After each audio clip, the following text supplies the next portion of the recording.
এতগুলো ডাল একা হাতে করা মানে বিশাল ব্যাপার। তো অনেকটা সময় ধরে আমি এই ডালগুলো ভেঙেছি, তারপরে আবার দুপুরে রান্না বান্না করেছি। আসসালামু আলাইকুম সবাইকে।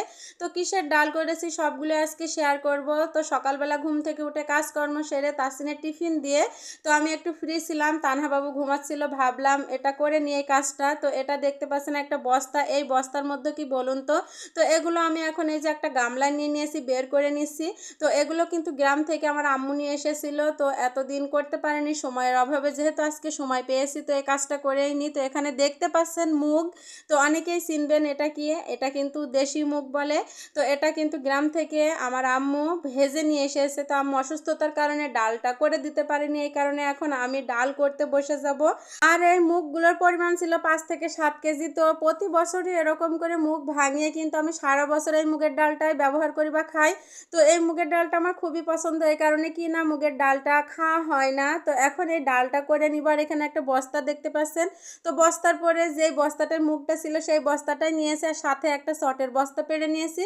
তো সেটার পরে এটা রেখে এখন এই যে এই শিল দিয়ে এইভাবে ভেঙে নিতে হবে ডালগুলো। তো একা হাতে এই ডালগুলো ভাঙতে আমার অনেকটা সময় লেগেছে। তো আমি সকাল 9টার সময় বসেছিলাম, আর বেলা 12:30-1টার মতো বেজে গিয়েছিল। তো যাই হোক, অনেক কষ্ট করে আমি ডালগুলো করা শেষ করেছি। আর এই যে দেখুন বস্তা, সারা বস্তা এরকম মানে ছিঁড়ে গিয়েছে। আর আমার হাতের অবস্থাও তো 12টা বেজে গিয়েছে, অনেকটা লাল হয়ে গিয়েছে দুই হাতই, মানে খুবই ব্যথা করতেছিল, এত পরিমাণ লাল হয়ে গিয়েছে। তো খুবই কষ্ট হয়ে গেল একা হাতে যেহেতু করা ডালগুলো। তো ফাইনালি ডালগুলো আমি করে নিলাম, এখন এই যে গামলায় নিয়ে নিয়েছি। আর দেখুন এই যে ডালের খোসাগুলো আলাদা করতে হবে এখন ঝেড়ে। আর এই যে ডালের দানাগুলো দেখতে পাচ্ছেন কতটা সুন্দর হয়েছে। এখন কুলা দিয়ে ভালোভাবে ঝেড়ে পরিষ্কার করে নিতে হবে। তো অনেকটা সময় ধরে ঝেড়ে পরিষ্কারও করে নিয়েছি। তো এই যে দেখুন একটা কি সুন্দর সোনালি কালার এসেছে। তো এই ডালগুলো এখন আমি সারা বছরের মতন সংরক্ষণ করে রাখবো। আর এই যে এখানে একটা ঢম নিয়ে নিয়েছি, তো এই ঢমের মধ্যে এই ডালগুলো ভরে রেখে মুটকিটা আটকে দিয়ে আমি কিন্তু সারা বছর এই ডালটাই খাবো আর কি। তো আমার খুবই পছন্দের একটা ডাল। তো আপনারা কে কে বাসায় এরকম মুগ ডাল করে রেখে সারা বছর খান অবশ্যই কমেন্ট করে জানাবেন। তো যতটুকু পরিমাণ রান্না করব আজকে ততটুকু রেখে দিয়েছি। আর এই যে মুগটা আটকে এখন আমি ভালোভাবে সংরক্ষণ করব।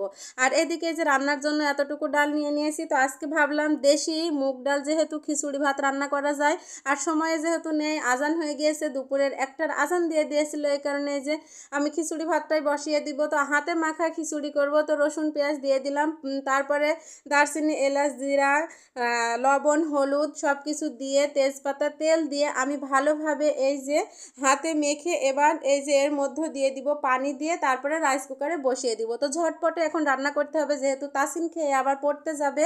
তো আর এইদিকে এই যে রাইস কুকারে ভাত বসিয়ে দিয়ে এসেছি। আর এইদিকে গরুর মাংসটা আমি পরিষ্কার করে ধুয়ে নিয়েছি, তো গরুর মাংসটাও বের করে রেখেছিলাম।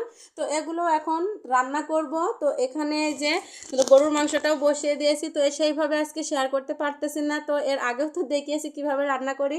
সব মশলাপাতি দিয়ে ভালোভাবে কষে এখন ঝোলের পানি দিয়ে প্রেসারে তুলে দিব, তাহলে তাড়াতাড়ি সিদ্ধ হয়ে যাবে। আর এদিকে এই যে হয়ে গিয়েছে, কালারটা দেখুন মাশাআল্লাহ কত সুন্দর হয়েছে। আর খিচুড়ির কালারটা ক্যামেরায় সেরকম আসেনি কেন আমি বলতে পারবো না। খিচুড়ি জাস্ট অসাধারণ হয়েছিল, খুবই মজা হয়েছিল। আর খিচুড়িটা আজকে একটু নরম করে রান্না করেছিলাম, যেহেতু আমার মেয়েরা নরম খিচুড়ি খেতে বেশি পছন্দ করে, এই কারণে তো ওদেরকে খাইয়ে তাসিনকে পড়তে দিয়েছি। আর এখন এই যে আমি নিয়ে নিয়েছি, তো আমি এক পিসি খাবো, কারণ আমার খুব অ্যালার্জির সমস্যা, এই কারণে আমি গরুর মাংসটা অ্যাভয়েড করে চলতেছি। যাই হোক, খিচুড়িটা মাশাআল্লাহ অনেক মজা হয়েছিল। গরুর মাংসটা একটু বেশি নরম করে রান্না করেছি, তা না হলে আমার দুই বাবু তো খেতে পারবে না। তো যাই হোক, আজকের ভিডিওটা এই পর্যন্তই। কার কাছে কেমন লেগেছে অবশ্যই কমেন্ট করবেন, ভালো লাগলে লাইক কমেন্ট শেয়ার করে দিবেন। তো আবারও দেখা হবে পরবর্তী ভিডিও নিয়ে, সেই পর্যন্ত সুস্থ থাকুন, ভালো থাকুন, আল্লাহ।